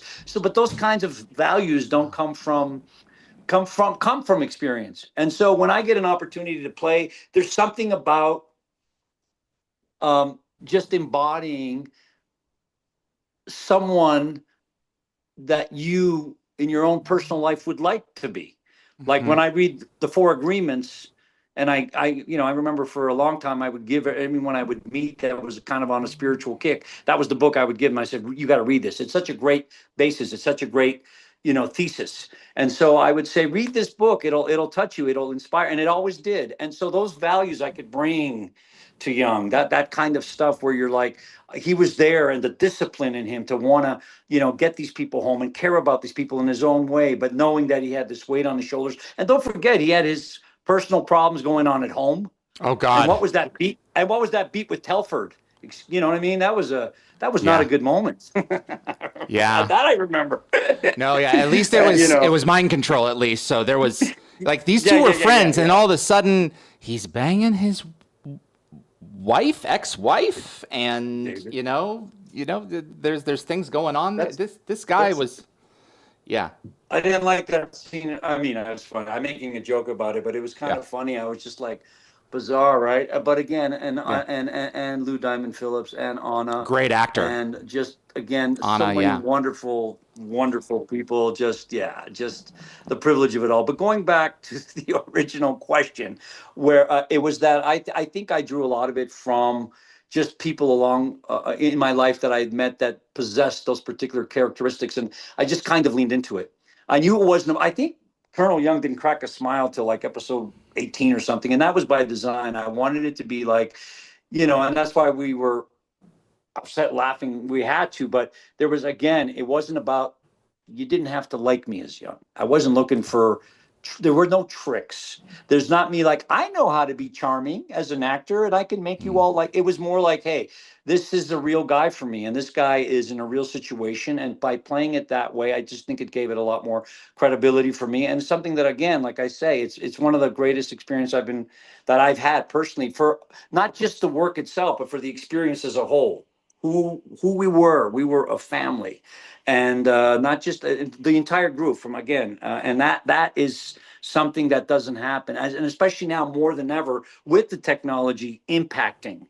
You know, it's a different world out there for actors right now. We don't go into rooms and audition the way we used to. Now there's something called the self-tape, and it literally is like destiny. It just goes out in the ethers, and you hope, and you don't know, and you don't even know if it's getting seen. And there's so many people who are just like, you just don't know, and you're not getting that.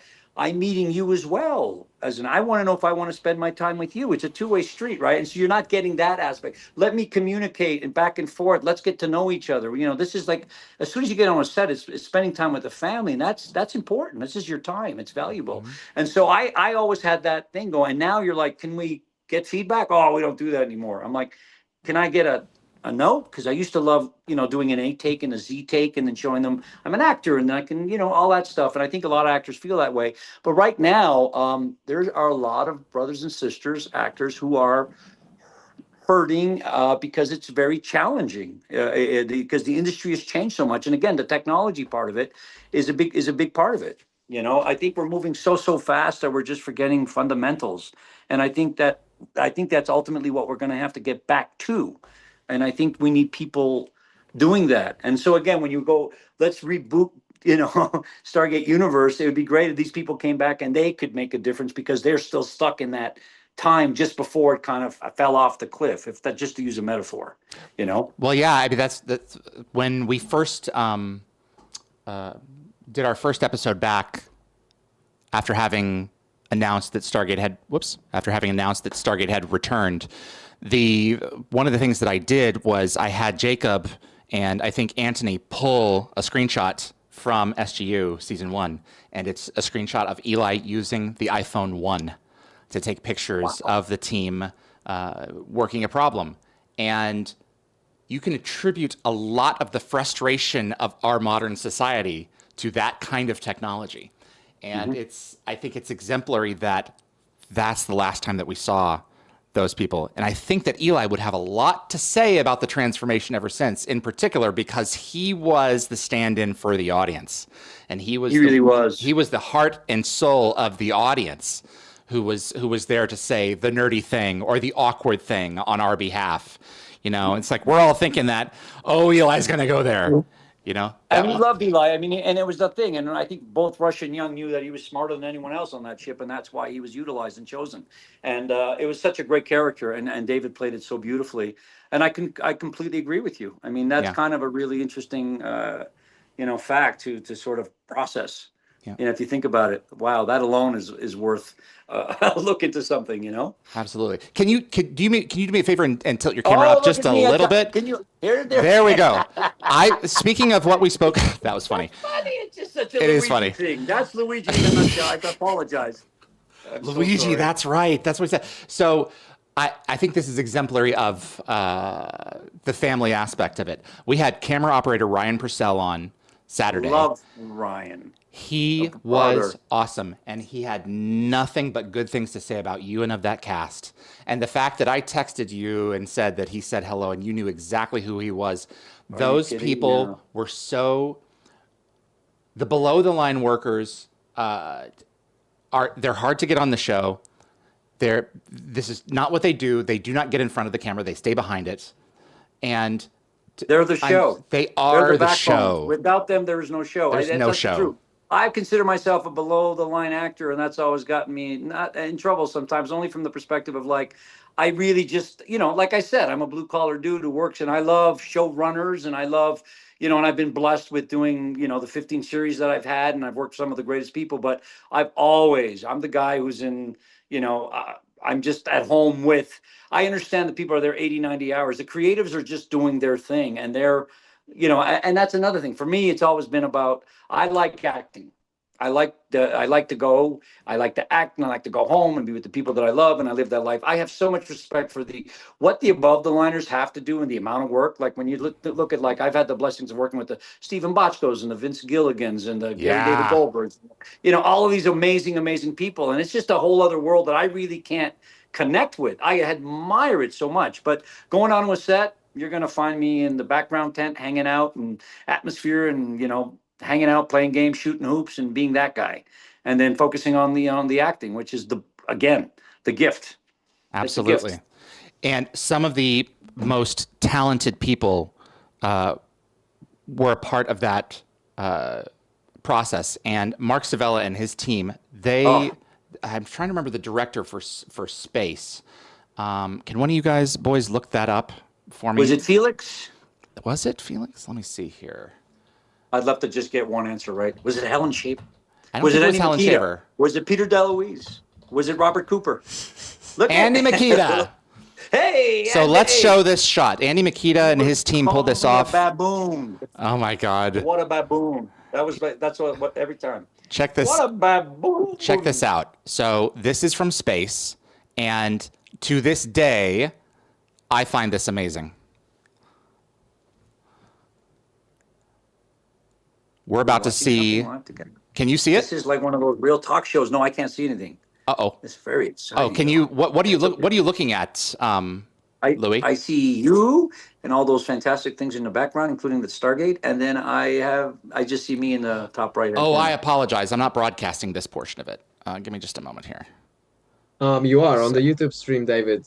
Okay. We are watching the scene. All right. Well, give me just a moment here. There's three of us now. This is exciting. I'm going to play it back here. Just a minute. I know what I was doing wrong because I don't usually watch it this way. Hang on, guys. All right. Here we go. Now, can you see yourself? I can see. No sound, but I can see. Perfect. So this is all one shot.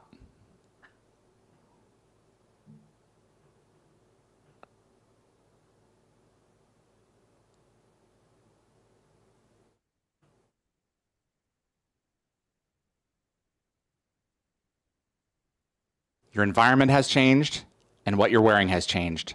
And as far as I'm concerned, it was flawless.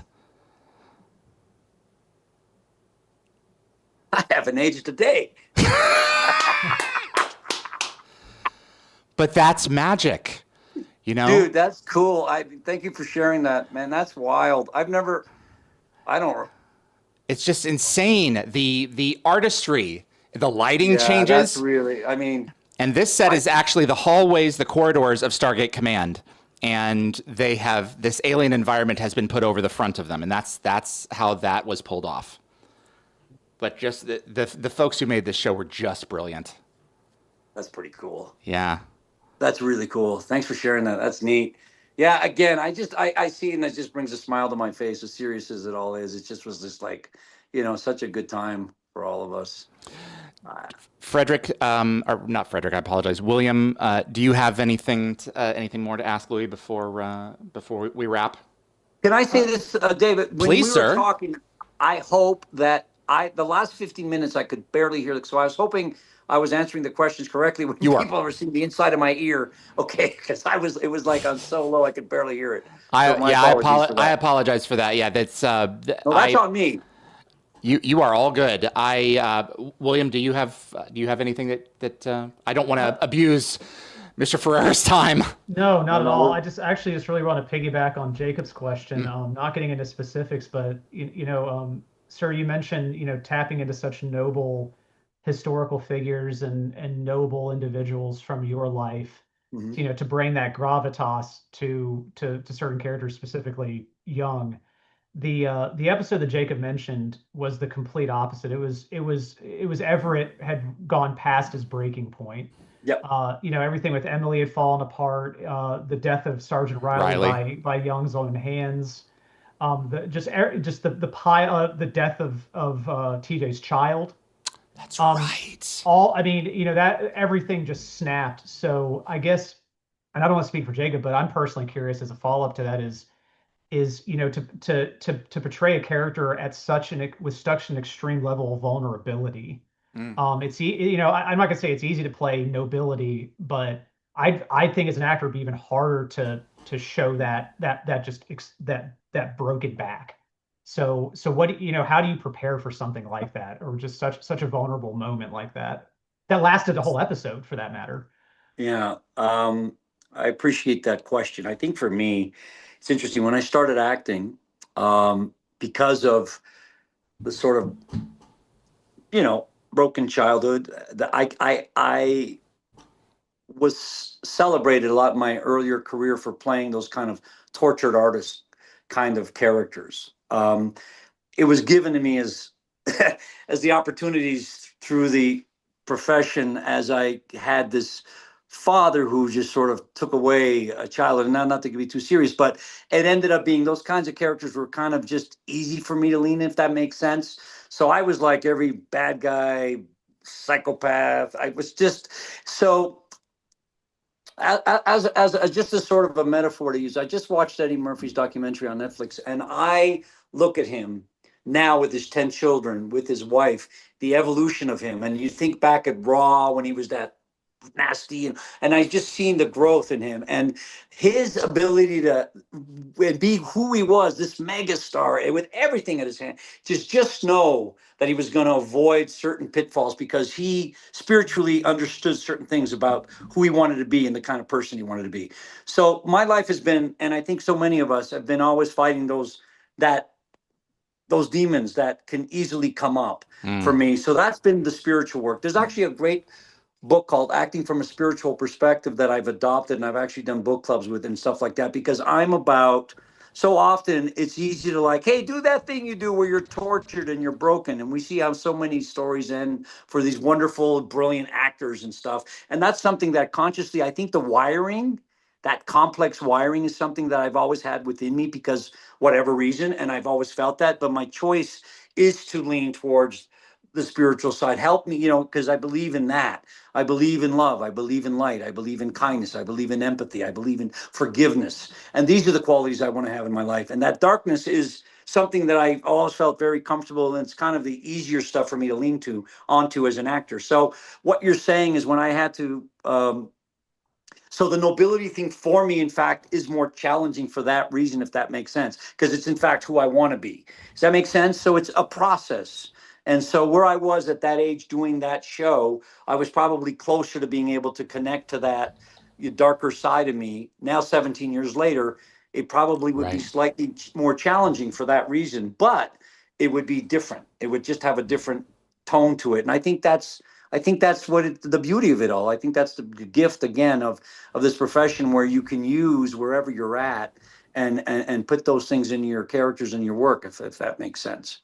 That's beautiful. Thank you, sir. I really appreciate Yeah, that. no, thank you, William. I appreciate your question. Tying back to that, you talked about a portion of that book that dealt with reciprocity. Oh, I love that word. And it's you quoted this in the Gate World interview. In acting, it means mutual honor and appreciation between actor and director, actor and producer, actor and actor and audience. It means I am recognized as a valuable player by you, and you are recognized as a valuable player by me. It excludes either the tendency to look down one's nose or up from the ground at another. It means the universal respect, appreciation, and love that life has for each of its manifestations, as well as that which each manifestation has for every other. And I think that that is exemplified by the quality of the work that you guys put out, the relationships that you were willing to have with each other. So many of you in the second season moved to be nearer toward each other just because, I mean, for so much of that was you enjoyed being a part of each other's lives. And I think it's one of the reasons why the show continues to resonate with us and why you continue to communicate with each other over such a period of time. David, you did it again. You pulled a Brian Lanahan. That was amazing. Where you got that quote. I mean, that's been like, that's amazing that you brought that up. Thank you for that. That made me feel so good about it. Actually, I want to share now. You tell me, like I'm on this like dinosaur here. You're okay. You'll hear me if I leave. If I go to a text, will you still be able to hear me? Yeah. You'll just, Okay. We won't be able to see you for a second, but yes, go ahead. That's fine. I want to share this with you because when I talked to Jamil today, and we hadn't talked in 13 years, and we picked up right where we left off. Mm-hmm. This was the quote that he shared with me today. And his quote was so beautiful. And I was just like, it just was like we had missed a day. So the quote is, when she becomes fully conscious of her powers, her role, her destiny, she is an artist, and she ceases her struggle with reality. She becomes a traitor to the human race. She has become permanently out of step with the rest of humanity. She transmutes her real experience of life into spiritual equations. That's Henry Miller, believe it or not. And so I just was so taken by that because it just speaks volumes to me about, I've always sort of, the idea, the spiritual idea of in it, not of it, and not getting caught up in, and that's always something I've carried with me my entire life. And right from when I remember I was 16 years old and I sat in a theater and I went to see Francis Ford Coppola's The Outsiders. And I was like, oh yes, there I was, and I've been wearing plaid shirts ever since, and I mean, it's just something I carry with me. Life is a journey, and it's a beautiful journey indeed. We're never promised the morrow, and we take every day as it comes. And go to bed. I go to bed each night thanking God and thanking the universe and thanking that which is greater than I am. Because I think you need to lean on something. Amen to that. Absolutely. How do you do it without? I don't know how people do. I don't know. I don't know either. I have been blessed to know some very talented people through this program. Do you know what this is? It's a keynote. You should. You got hit in the head by one. Yeah. It's a keynote ball, right? Am I right? This is your keynote. My keynote? This is your keynote. This was made. I have. Wow, that's so cool. Just a second here. Jakub, where are you? Where are you located, Jakub? I'm in the UK. Oh, amazing. I've been going to Greece for the last couple of years. I'm in love with Europe. I'm Portuguese, by the way. So I've been going to Portugal, the homeland. I've fallen in love with it. Anyway, and William, where are you? I'm in the Southeast United States, South Carolina. Oh, that's cool. I Louis, worked there once. Louis, how do you pronounce your given name? I am Luigi Riek de Hossefreda. Nice to meet you. It's beautiful. So this Thank you. is one of the screen use keynotes, and this is one of the replicas that have been made. This one has a little bit more of a frost to it to give it the age. They are production molded and painted by hand. My friend Remington Phillips at SG1 Props. Did I get the wrong one? Yeah, that's the right one. I can't even tell when I sit them down. The weight of this thing. This is yours. And it is something that I've been holding on to for the day that I would get to meet you. So he made these from the original molds. And if I can get an address for you, I'm going to get this to you because you and Robert were the fathers of that show. And I know that David has one, and it's only appropriate that you do as well. The gift that you have given us tonight by spending some time with us has been so wonderful, and it means so much to me and to all of us to be able to share what this series means to us with you. And the fact that it's coming back in some way, shape, or form, the fact that there is a glimmer, that there's a possibility that that story in some way may be resolved, is a balm to that beautiful piece of music that Joel Goldsmith left us with at the end of that journey. So this is yours, and it is a gift of love and friendship and appreciation from Remington and myself. And thank you for spending so much time with us tonight. So much time. It's been my privilege. Like I say, I'm not one who does this a lot, but this was a blast. I thank you from the bottom of my heart, and I appreciate you all. And just much love. We're all love and light, and I love that you guys. I'm humbled. Thank you so much. It's a privilege. It's a privilege. My privilege. You have a great time up there. And we'll do. By the way, I'll leave you with this. Every single shot of us as a crew, as a cast, the Luigi, this was the face. Ready? That's literally every shot, every wardrobe shot. Oh, man. It drove them nuts. But again, it's, we had fun, and we're just so grateful. And listen, thank you guys so much from the bottom of my heart. Thank you so much. You've been a treat, sir. I really appreciate your time. Okay. Much love. Be well. All right. Bless. Bye-bye. Guys, Bye-bye. This has been a real treat, guys, and I really appreciate you being a part of this. I'm going to leave you with you guys won't be able to see it, but those who are watching the show will be able to. I didn't know that this was out there. I didn't know that anyone had a copy of it, but this is the season 2 cast and crew photo for Stargate Universe, and I wanted to share this with all of you. And there's Louis right down there. This was a huge group of people who made such a great year of television, and I have been blessed to have so many of them on the show. We have been blessed as fans to get to hear their stories. So it means the world to be able to share Louis with you guys tonight. Fellas, thank you so much. If I can find the right mode, thank you so much for spending time with me here. This was a treat and a privilege to get to share my time with Louis, with 2 of my friends, and thank you all in the chat for hanging out tonight and for submitting your questions. I'm sorry we couldn't get to everybody, but I think this was a good one. So, thank you, Will. Appreciate you making it out. It's such a privilege. I'm humbled. So thank you very much. Jakub, my lead archivist, you have been doing a hell of a job, buddy, and I'm really glad you're on this road with me. Thank you, Dave. Thank you, David, and thanks for tonight. It was awesome. Thank you. If you guys part of this. If you guys could minimize your videos, I don't like staring at other people's faces when I'm rapping. I don't know what it is, but if you want one of these, look at the description below, refresh it, and it'll take you to the form where you can get one. Remington does brilliant work. It's two halves of a sphere, and that's all that they were.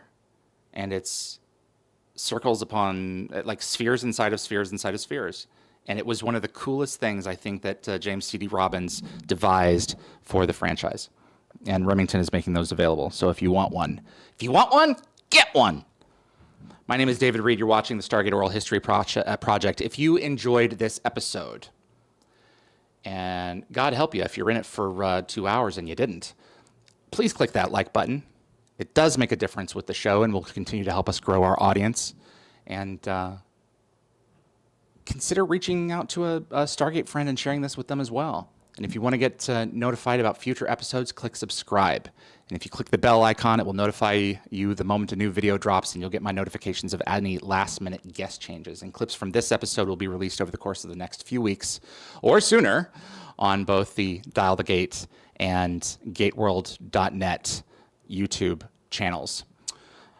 My profound thanks to my production team, producers Anthony Rowling, Kevin Weaver, Summer Roy, Bryce Orrs, Jakub Olesh, my moderators, Anthony, Jeremy, Kevin, Lockwatcher, Marcia, Raj, Jacob, Enigma, Stephen, Matt Eagle SG Wilson for his beautiful opening sequences for our show. That guy, the stuff that he has been able to do for this channel is just extraordinary. His art, that we get to open with a piece of art every single episode, and it's such a blessing to have him. And to Frederick Marcoux over at Concepts Web, who keeps dialthegate.com up and running. No one rose alone, and I'm thankful for every one of you who make this thing work. We've got coming up this week, if I can pull up my documentation here, we have, let me see. Okay. Charles Shaughnessy. He is currently scheduled for Thursday, December the 4th at 10 a.m. Pacific time. Kelly Vint, young Catherine Langford from the feature film. We're going to have her back. We're just nailing down the date and time. The music of Joel Goldsmith. I'm going to have to put that on hold for a moment because there are some positive things happening and I have to give them time to percolate. But it is coming out. It's just not going to come out until it's ready to rock and roll. I appreciate you all tuning in. Let's see what the rest of our 5th season here has for us before I wrap on the 10th of December and go up to Vancouver to shoot more stuff for you guys because you guys are the best. I'm David Reed for Dial the Gate. I appreciate you tuning in, and I'll see you on the other side. Bye, everybody.